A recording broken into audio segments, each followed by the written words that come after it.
हरे कृष्णा। ओम नमो भगवते वासुदेवाय। ओम नमो भगवते वासुदेवाय। ओम नमो भगवते वासुदेवाय। हम लोग शिला प्रभुपाद जी की बुक श्रीमद् भागवतम का फर्स्ट कैंटो का चैप्टर 12 पढ़ रहे हैं, जिसका टाइटल है महाराज परीक्षित का जन्म।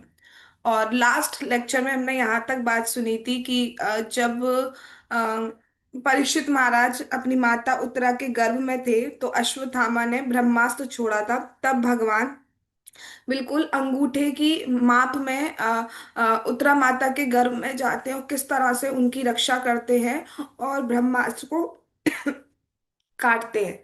फिर भगवान परीक्षित महाराज की रक्षा करने के बाद अंतर ध्यान हो गए, और वो जो छोटे बच्चे हैं महाराज परीक्षित जो भी माता के गर्भ में ही हैं, वो देख रहे हैं भगवान को, और उनके देखते ही देखते भगवान अंतर ध्यान हो गए।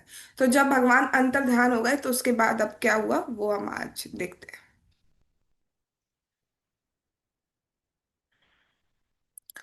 तथा सर्वगुणोदर के सा अनुकूल ग्रहोदये जज्ञे वंशधरा पांडो भूया पांडुरेवोजसा।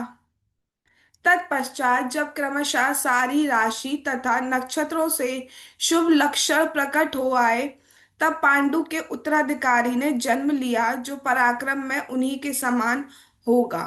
तो यहाँ पर क्या बात की जा रही है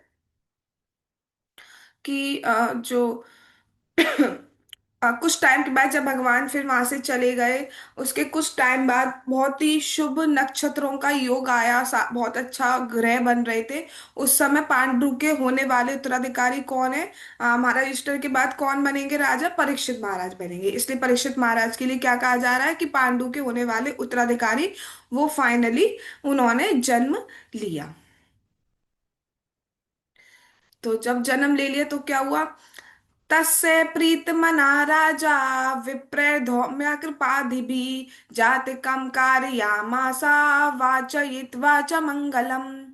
महाराज परीक्षित के जन्म से अत्यंत संतुष्ट हुए राजा युधिष्ठिर ने जात संस्कार करवाया। धौम्य, कृपा इत्यादि विद्वान ब्राह्मणों ने शुभ स्तोत्रों का पाठ किया।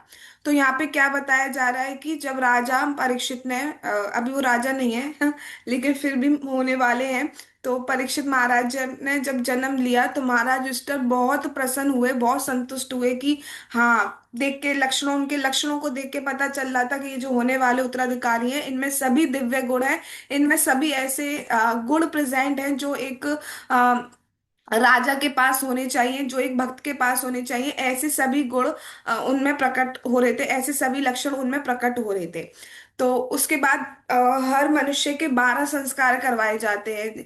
हाँ, जैसे यज्ञोपवीत संस्कार हो गया, विवाह संस्कार हो गया, इस तरीके के 12 संस्कार होते हैं।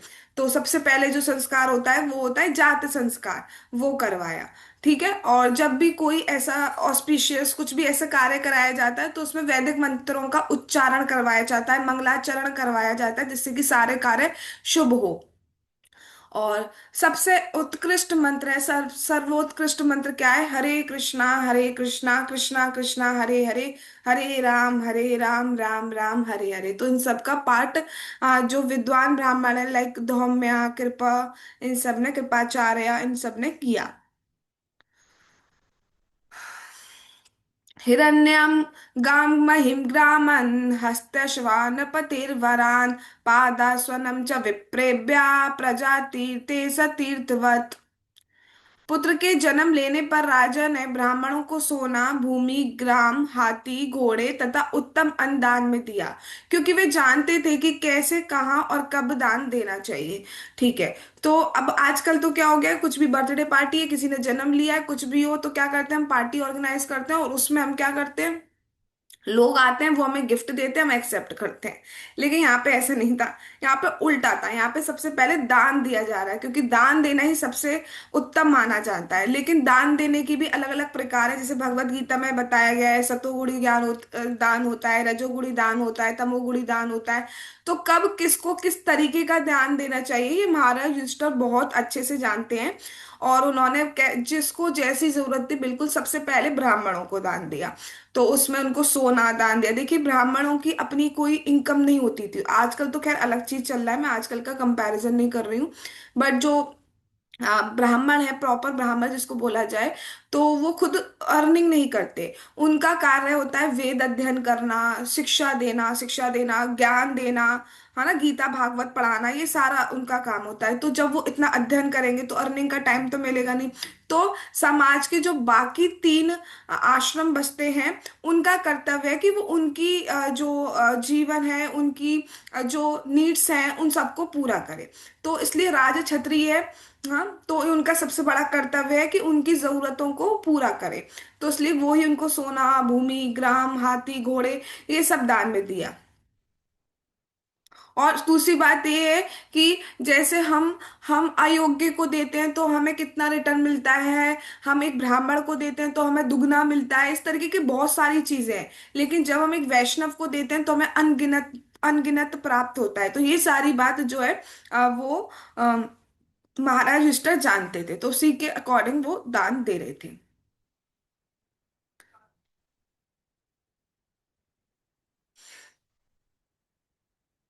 डिटेल में पढ़ना हो, जात संस्कार वगैरह क्या है, तो आप इनके परपॉर्ट पढ़ सकते हैं। और नहीं तो थोड़ा वेट करिए, जब भगवान ने चाहा, जब हम डिटेल में पढ़ेंगे तब देखेंगे।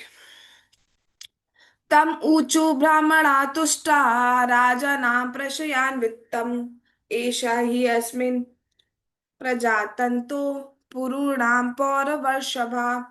राजा के दान से अत्यधिक संतुष्ट विद्वान ब्राह्मणों ने राजा को पुरुओं में प्रधान कहकर संबोधित किया, और बताया कि उनका पुत्र निश्चय ही पुरुओं की परंपरा में है। अब उनको देख के जो बाकी ब्राह्मण हैं, हाँ, वो उनको देख के भविष्यवाणी कर रहे हैं कि आपका पुत्र कैसा होगा। तो वो महाराज युधिष्ठिर को क्या कह रहे हैं, पुरुओं में प्रधान, पुरुओं में प्रधान कह के उनको संबोधित कर रहे हैं। मतलब आप अपनी कुल का, अपने वंश का गौरव है, क्योंकि आप इतने अच्छे से राज्य संभाल रहे हैं, तो आप उनका नाम रोशन कर रहे हैं एक तरीके से। तो वो बता रहे हैं कि ये जो आपका पुत्र है, ये महाराज परीक्षित जो है, ये बहुत ही बढ़िया होंगे, ये पुरुओं की परंपरा में। तो जैसे पुरुओं की परंपरा में क्या गुण चला रहे थे, पुरु हैं, वो एक ही सबसे बड़ी पहचान उनकी ये है कि वो भगवान कृष्ण के भक्त है। तो यहाँ से वो सीधे संकेत दे रहे हैं कि ये जो आपका पुत्र होगा, ये भी भगवान कृष्ण का महान भक्त होगा। देवेना प्रतिघातेना शुक्ले संस्थामुपैयुषी रातो वेणुग्रहार्थाया विष्णुना प्रभ विष्णुना। ब्राह्मणों ने कहा, ये निष्कलंक पुत्र आप पर अनुग्रह करने के लिए सर्वशक्तिमान तथा सर्वव्यापी भगवान विष्णु द्वारा बचाया गया है। उसे तब बचाया गया है जब वह दुर्निवार अति दैवी अस्त्र द्वारा नष्ट होने वाला था। तो उन्हें बता रहे हैं कि आप सभी जानते हैं कि जो आपका पुत्र है, ये किसके द्वारा, जिसको बचाने स्वयं भगवान कृष्ण आ रहे हैं। तो सोच लीजिए वो कितना इंपॉर्टेंट होगा। सोच लीजिए उसके थ्रू भगवान आगे क्या करवाने वाले हैं, आगे कुछ बहुत बड़ा ही करवाने वाले हैं, तभी भगवान स्वयं आके उसकी रक्षा कर रहे हैं। और वो भी तब जब वो एक बहुत ही दुर्निवार अति दैवी, जिस जिस अस्त्र की कोई काट नहीं है, यानी कि ब्रह्मास्त्र, उससे नष्ट होने वाला था। इसलिए इसको बचाने के लिए स्वयं भगवान आए हैं। देखिए, भगवान को किसी को बचाना होता है तो अपने किसी रिप्रेजेंटेटिव को भेज देते हैं, बच जाता है, या कुछ शक्ति चला देंगे, कुछ भी कर देंगे। बट जब भगवान उठ के स्वयं आ रहे हैं, तो ये अपने आप में बहुत बड़ी बात है। तो भगवान ने ऐसा किया है, तो निश्चय ये जो आपका पुत्र है, ये महान भक्त है, और ये निष्कलंक पुत्र है, इसके ऊपर कोई कलंक, कोई अवगुण इसमें व्याप्त नहीं है। तस्मा नामना विष्णुरात् इति लोके भविष्यति, ना संदेहो महाभागा महाभागवतो महान। कह रहे हैं, हाँ ये अच्छा है, इस कारण ये बालक संसार में विष्णुरात, महाराज परीक्षित का एक और नाम है, अभी आपका क्विज होगा, पता होना चाहिए जो बोला जा रहा है। विष्णुराज क्या नाम है महाराज परीक्षित का एक और? विष्णुराज नाम से विख्यात होगा। विष्णुराज क्यों होगा? क्योंकि इन्होंने अपनी माता के गर्भ में भगवान को देखा। उसके बाद जब वो प्रकट हुए तो वो हर जगह देखते थे कि वो ब्लूइश कॉम्प्लेक्शन का बालक जो मुझे गर्भ में, जब मैं माता के गर्भ में था, दिखा था, वो मुझे दिख जाए, वो मुझे एक बार मिल जाए। तो वो ढूंढते थे भगवान कृष्ण को। ठीक है, तो इसलिए उनका नाम परीक्षित महाराज पड़ा। और विष्णुराज क्यों है? क्योंकि भगवान विष्णु ने, भगवान कृष्ण ने डायरेक्ट उनकी रक्षा की थी। अब आगे क्या भविष्यवाणी कर रहे हैं महाराज परीक्षित को लेकर? हे महाभाग्यशाली, इसमें कोई संदेह नहीं है कि ये बालक महान भागवत अर्थात उत्तम कोटि का भक्त होगा और समस्त गुणों से संपन्न होगा। भाई जिसके कारण श्रीमद् भागवतम का प्राकट्य हुआ है, वो कितने महान भक्त होंगे। श्री राजा वाचा, अब युधिष्ठिर महाराज कुछ कहते हैं। अप्येषा वंशान राजर्षिन् पुण्य श्लोकान् महात्मना अनुवर्तित स्वदेशस्सा साधुवादेन सत्तमा। उत्तम राजा युधिष्ठिर ने पूछा, हे महात्माओं, क्या ये बालक इस महान राजवंश में प्रकट हुए अन्य राजाओं की तरह राज ऋषि पवित्र नाम वाला उतना ही विख्यात तथा अपनी उपलब्धियों से महिमा मंडित होगा? देखिए, कोई भी परिवार का सदस्य हो, उसको अपने पुत्र को लेके चिंता रहती है। तो यहाँ पर महाराज युधिष्ठिर भी पूछ रहे हैं कि देखिए, हम लोगों की चिंता क्या होगी? हम लोग अगर कुंडली बनवाएंगे कि कितनी आयु होगी, कितना पैसा होगा, शादी कब होगी, स्वास्थ्य कैसा होगा, ये एक बेसिक क्वेश्चन हम पूछ सकते हैं। लेकिन महाराज युधिष्ठिर की सबसे बड़ी चिंता क्या है कि ये राज ऋषि होगा या नहीं होगी, ये ब्राह्मणों की रक्षा करेगा या नहीं करेगा। क्योंकि जो राज ऋषि हैं, वो जो ऋषियों की, ब्राह्मणों की रक्षा कर रहे हैं, असली में वो ही समझ पाएंगे एसेंस, और वो समझ पाएंगे भगवान को। क्योंकि जो भगवान के भक्त है, वो ही ब्राह्मणों की रक्षा कर सकते हैं, अन्यथा कोई नहीं करेगा। ठीक है, तो यही पूछ रहे हैं कि, ये नहीं पूछ रहे हैं कि उनका स्वास्थ्य कैसा होगा, आयु कैसी होगी, धन होगा या नहीं होगा। ये सब नहीं पूछ रहे हैं। क्या पूछ रहे हैं कि ये राज ऋषि होगा या नहीं होगा। इसमें मतलब राज, जो हमारे राजवंश है, यानी कि जो हमारा पुरु वंश चला आ रहा है, इसमें ऐसे गुण होंगे नहीं होंगे, ये सारे क्वेश्चन जो है वो पूछ रहे हैं। पुण्य आत्मा होगा या नहीं होगा, बेसिकली सुदुराचारी, ये सब होगा या नहीं होगा। तो अब उनके क्वेश्चन पर जो ब्राह्मण है वो आंसर करते हैं। ब्राह्मणा ऊचुः पार्थ प्रजाविता साक्षात् इक्ष्वाकुर्व मानवा ब्रह्मण्या संतया संदश्च रामो दाशरथिर्यथा। विद्वान ब्राह्मणों ने कहा, हे प्रथापुत्र, ये बालक मनुपुत्र राजा इक्ष्वाकु की ही तरह समस्त जीवों का पालन करने वाला होगा। और जहां तक ब्राह्मणी सिद्धांतों के पालन की बात है, विशेष रूप से अपने वचन का पालन करने में ये महाराज दशरथ के पुत्र भगवान राम जैसा दृढ़ प्रतिज्ञ होगा। कह रहे हैं कि गुणों की क्या बात बताएं, ये जो आपका पुत्र है, ये मनुपुत्र राजा इक्ष्वाकु की तरह पूरे पूरे प्रजा का, यानी कि पूरे भारतवर्ष पर महाराज परीक्षित ने राज्य किया था। और जब उनको पता चला कि ऐसे 7 दिन में मृत्यु होने वाली है, उसी सेकंड, उसी टाइम सबको छोड़ के चल दिए। ये भी नहीं पूछा मेरे बच्चों का क्या होगा, मेरी पत्नी का क्या होगा, प्रजा का क्या होगा, ना। जो भी उनका पुत्र था, जन्मजय, उनको सौंप कर वो निकल गए, सब कुछ। ठीक है, जबकि पूरे भारतवर्ष पे उनका राज्य था। ठीक है, और दूसरी क्या बात कर रहे हैं कि ब्राह्मणी सिद्धांत, मतलब ब्राह्मण गुण की बात करें, जैसे ब्राह्मणों का एक गुण है, सतोगुण में एक गुण माना जाता है अपने वचन पर दृढ़ रहना।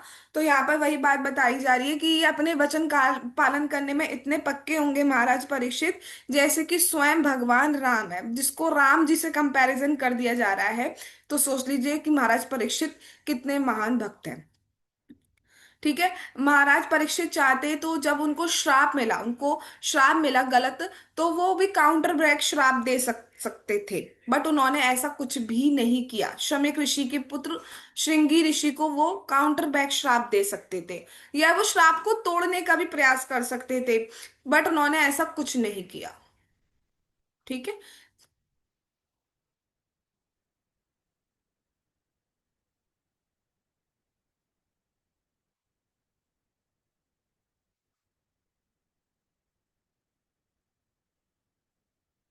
एष दाता शरण्यश्च यथा ह्योषि न राशिभिः यशो वितानिता स्वानाम दौशयन्तर इव यज्वनाम। ये बालक सुप्रसिद्ध उसी नरेश शिबी की भांति उदार दानवीर तथा शरणागतों का रक्षक होगा। ये अपने कुल के नाम तथा यश को उसी तरह फैला देगा जिस तरह महाराज दुष्यंत के पुत्र भरत ने किया था। तो गुण बताए जा रहे हैं, उनका कंपैरिजन किया जा रहा है। जैसे अपने वचन का पालन करने में ये भगवान राम की तरह है। जो भी उनकी शरण में आ रहा है, और दान देने के मामले में ये महाराज शिबी की तरह होगा। अब शिबी महाराज ने क्या किया था तो उसको पहले जान लीजिए।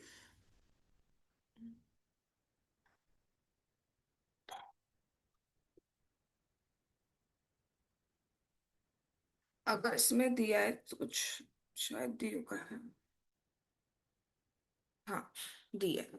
इसको पढ़ लेते हैं, इस कथा को क्यों शिवी महाराज जी से कंपेयर किया जा रहा है, देखिए। आ, महाराज शिवी इतने प्रणवदानी थे कि वे स्वर्ग लोक में, यहां से नहीं पढ़ना है मैं, यहां से पढ़ते हैं। एक बार स्वर्ग के राजा इंद्र ने बाज, हाँ देखो, एक बार क्या हुआ, एक बाज और एक कबूतर था। ठीक है, एक बाज और एक कबूतर। तो बाज जो है वो कबूतर को झपट रहा कि उसको खाना चाहता हो। तो कबूतर भागते भागते शिवी महाराज के पास पहुंचता है कि मेरी रक्षा कर दीजिए, मेरी रक्षा कर दीजिए। बाज कहता है कि मैं भी तो आपकी शरण में आया हूं, मैं भूखा हूं, मुझे भोजन चाहिए। और उधर कबूतर कह रहा है मैं भी तो आपकी शरण में आया हूं, मेरी रक्षा कीजिए। समझ में आ गई बात। अब दोनों ही उनकी प्रजा है, दोनों ही शरणागत है। अब उनको उनका पेट भी भरना है और कबूतर की रक्षा भी करनी है। तो असली में बोला जाए तो जो बाज है वो इंद्र है, और जो कबूतर है वो अग्निदेव है। वो शिवी महाराज की परीक्षा लेने आए थे।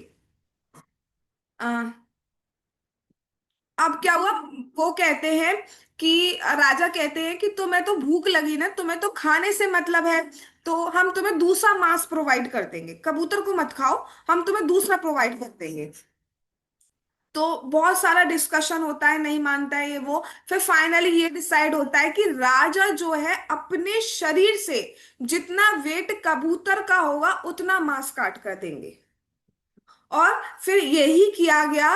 राजा शिवी जो है अपने अंगों का मांस काटते गए, जितना भार जितना वेट उस कबूतर का था। और फिर भी वो कबूतर भारी ही रहता। मतलब वो बराबर कर ही नहीं रहा पाए थे। हमें लगता है देखने में कबूतर इतना होगा, लेकिन क्योंकि यहाँ तो कबूतर कोई आम पर्सन है नहीं, अग्निदेव है, और वो परीक्षा ले रहे हैं, तो कबूतर हल्का ही नहीं बैठ रहा, मतलब बराबर का भार ही नहीं बैठ पा रहा। तो बिल्कुल प्राण जाने वाले थे, उनकी ये स्थिति आ गई। फिर लेकिन वो स्टिल देने को तैयार थे कि वचन दिया है तो मैं दूंगा ही।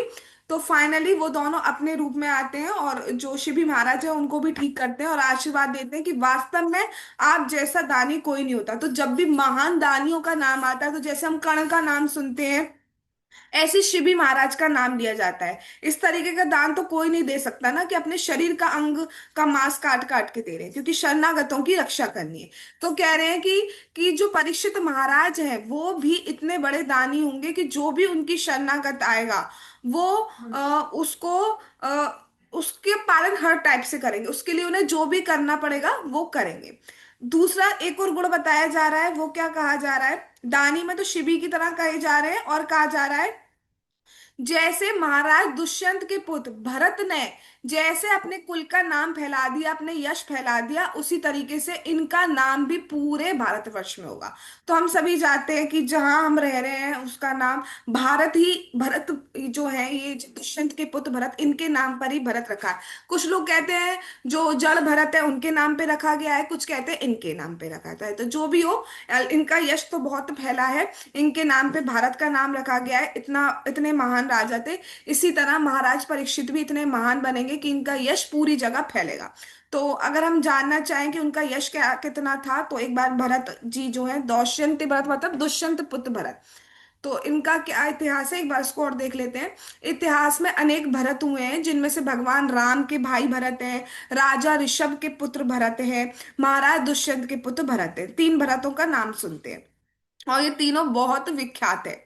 ये पृथ्वी लोक ऋषभ के पुत्र राजा भरत, अच्छा, हाँ, तो जो राजा ऋषभ के पुत्र यानी कि जो मैं बता रही थी, उनके कारण उनका नाम भारत और भारतवर्ष पड़ा है। लेकिन कुछ लोग, हाँ, कुछ लोग ये भी कहते हैं कि जो दुष्यंत के पुत्र भरत है उनके नाम पर, कुछ कहते हैं ऋषभ पुत्र भरत के नाम पे पड़ा है, कुछ कहते हैं कि दुष्यंत पुत्र के नाम पे पड़ा है।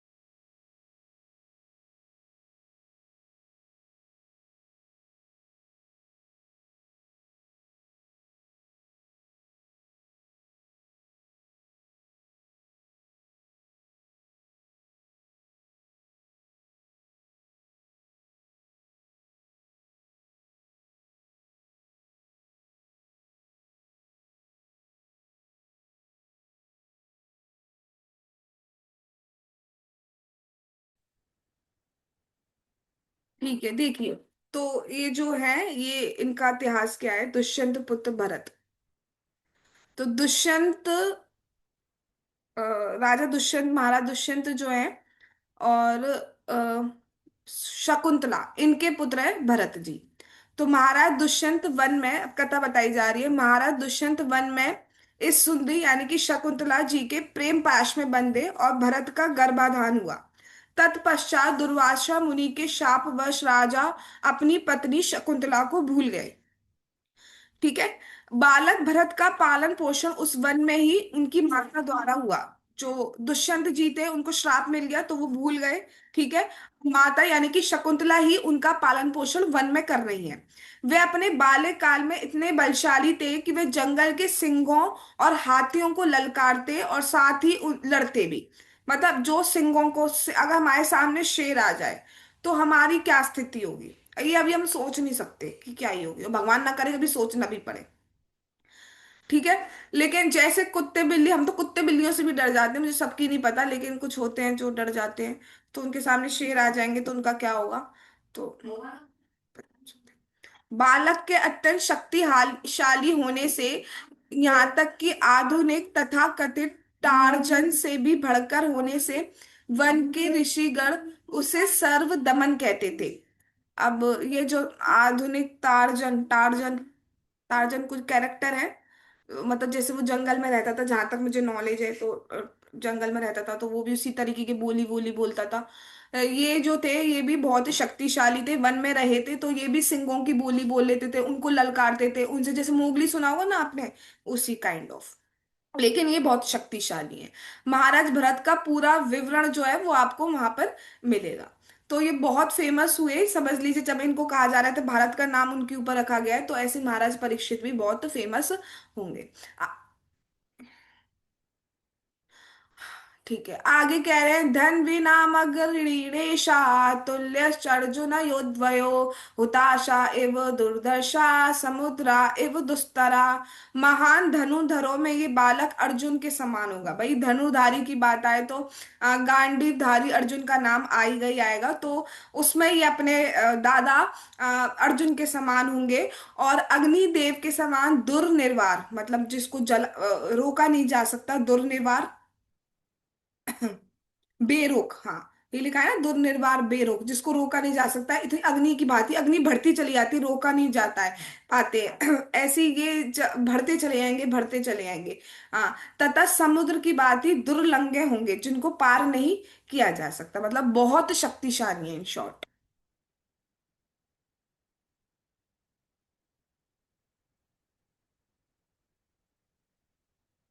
आगे कह रहे हैं, मृगेंद्रा एव विक्रांतो निषेव्यो हिमवानिवा तितिक्षुर वसुदेवासो सहिष्णु पित राविवा।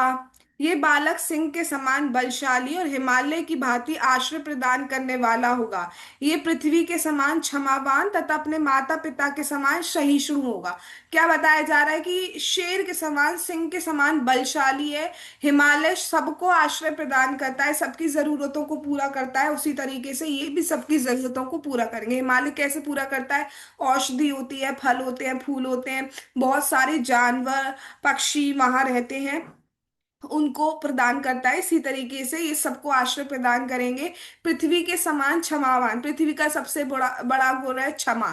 हम लोग कितनी गंदगी फैला रहे हैं, कितना हिंसा कर रहे हैं, झूठ बोल रहे हैं, ये सब कर रहे हैं, उसके बावजूद भी पृथ्वी जी जो है, पृथ्वी माता, वो कितना सहन कर रही है, हमारे झूठ का भार सहन कर रही है, फिर भी हमें सब चीजें प्रोवाइड कर रही हैं।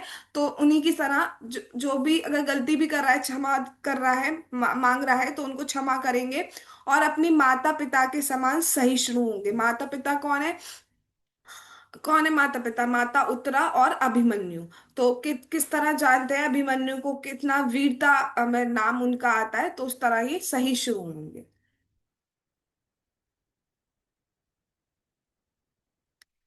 पितामह समा साम्ये प्रसादे गिरीशोपमा, आश्रया सर्वभूतानां यथा देवो रमाश्रया। ये बालक मन की समता में अपने पितामह युधिष्ठिर या फिर ब्रह्मा के समान होगा। मन को समान, चाहे सुख आए चाहे दुख आए, चाहे हानि हो चाहे लाभ हो, चाहे गर्मी हो चाहे ठंड हो, ये अपने पितामह युधिष्ठिर या ब्रह्मा जी के समान होंगे। युधिष्ठिर महाराज के पास कितने भी दुख आए, तभी एक बार भी इफ भी नहीं किया। कैसे भी परिस्थिति आ गई, एक बार भी झूठ नहीं बोला।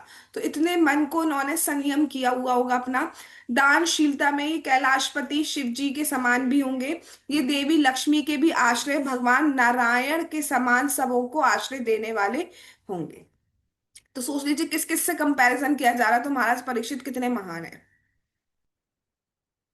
दानशीलता में क्यों बोला शिव जी ने? देखिए, ये भी नहीं सोचा, वो जो था भस्मासुर, वो ये मांग रहा है कि मैं जिसके सर पर हाथ रखूं वो भस्म हो जाए। शिव जी कह रहे हैं ठीक है ले लो, जिसको जो चाहिए वो दे देते हैं। इसलिए आशुतोष कहे जाते हैं शिव जी, इसलिए कहा जा रहा है कि ये भी इतने दानवीर होंगे। और जैसे भगवान नारायण सबको आश्रय प्रदान करते हैं, सबको, चाहे कोई उनको मान रहा हो चाहे नहीं मान रहा हो, चाहे कुछ भी हो, लेकिन सबको प्रोवाइड कर रहे हैं ना, सांस, सबको परिवार दिए हैं, सबको खाने को पीने को मिल रहा है।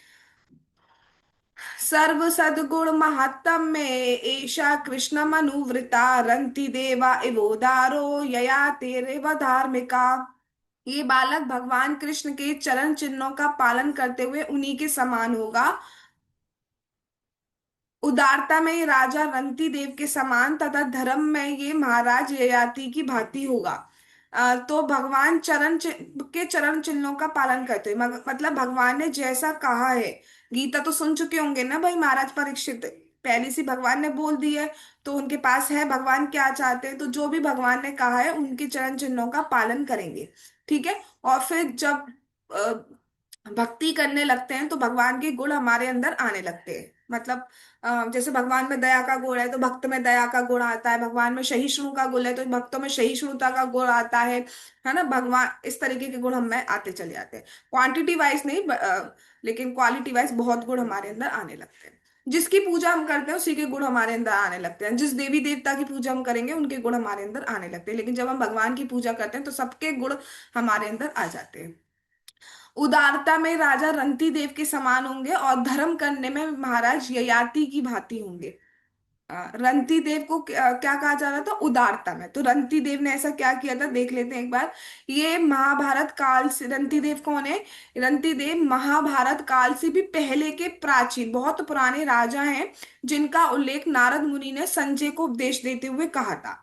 ये महान राजा थे, महान राजा थे, और आतिथ्य के लिए तथा भोजन वितरण करने के लिए विख्यात थे। मतलब इतने उदार हैं कि जो भी इनका अतिथि बन के आता था उनको बहुत स्वागत करते थे और भोजन वितरण करवाते थे। यहाँ तक कि भगवान कृष्ण ने भी, स्वयं भगवान कृष्ण ने भी इनकी प्रशंसा की है। वशिष्ठ मुनि को शीतल जल प्रदान करने के कारण उनको वर प्राप्त हुआ। इन्होंने वशिष्ठ मुनि को शीतल जल प्राप्त किया था। अच्छा, जहां तक मुझे याद आ रहा है, अगर कथा दी है तो हाँ, नहीं दी है। जहां तक मुझे याद आ रहा है, रंती देव की कथा इस प्रकार आती है कि मतलब अ, ऐसा कुछ था कि बहुत टाइम इतने गैप के बाद खाते थे, ऐसा कुछ था। और खाने को नहीं था इनके पास, ऐसा कुछ था। कुछ कुछ धूमिल धूमिल सी याद आ रही है। या इतने टाइम के बाद जल ग्रहण करते थे, भोजन इतने इतने टाइम के बाद करते थे और उसमें भक्ति में लगे रहते थे। तो फिर ऐसा दिन आया जिस दिन वो कुछ ग्रहण करने वाले थे, जल आदि। और उसी क्षण वशिष्ठ मुनि वहां आ जाते हैं और वो भी जल मांगते हैं, तो वो वही जल उनको प्रदान कर देते हैं, जबकि उनको पता है कि अगर वो अभी नहीं पियेंगे तो आगे के कुछ दिन चले जाएंगे, लेकिन स्टिल वो अपना ना सोचते हुए दे देते हैं। ये उनकी परीक्षा की जा रही थी कि क्या करते हैं। और उस परीक्षा में वो डेफिनेटली सफल हुए, तो उनको फिर वरदान प्राप्त हुआ था। इतने उदार हैं कि अपना नहीं सोच रहे हैं। आगे ययाति के समान क्या कहा था? ययाति जी के समान कैसे है? हम्म, धर्म। धर्म करने में ही महाराज ययाति की भांति होंगे। तो ययाति जी ने क्या किया था? मतलब बहुत यज्ञ किए थे, पुण्य कार्य किए थे, ये सब इन्होंने किए थे। ठीक है। फिर धृत्या बलि समा कृष्णे प्रहलादा इव सतग्रहा आहृत्य श्वश्वेधा। चलो ये वाले श्लोक अब फिर हम कल करेंगे, जल्दी जल्दी में नहीं करते हैं। और ठीक है। यहाँ से आगे कम कल करेंगे, अब यही रुकते हैं। जगत गुरु श्रीला प्रभुपाद की जय, श्रीमद् भागवतम महापुराण की जय, श्री श्री गौर निताई की जय, श्री श्री कृष्ण बलराम की जय, श्री श्री ललिता विशाखा राधे श्याम की जय, श्री वृंदावन धाम की जय, हरे कृष्ण महामंत्र की जय, निताई गौर प्रेमानंदे हरि हरि बोल। हरे कृष्णा कृष्णा कृष्णा हरे हरे, हरे राम राम राम हरे हरे। वाञ्छा कल्पतरुभ्यश्च कृपा सिन्धुभ्येव च पतितानां पावनेभ्यो वैष्णवेभ्यो नमो नमः। All glories to assembled devotees. Hare Krishna. Thanks for coming.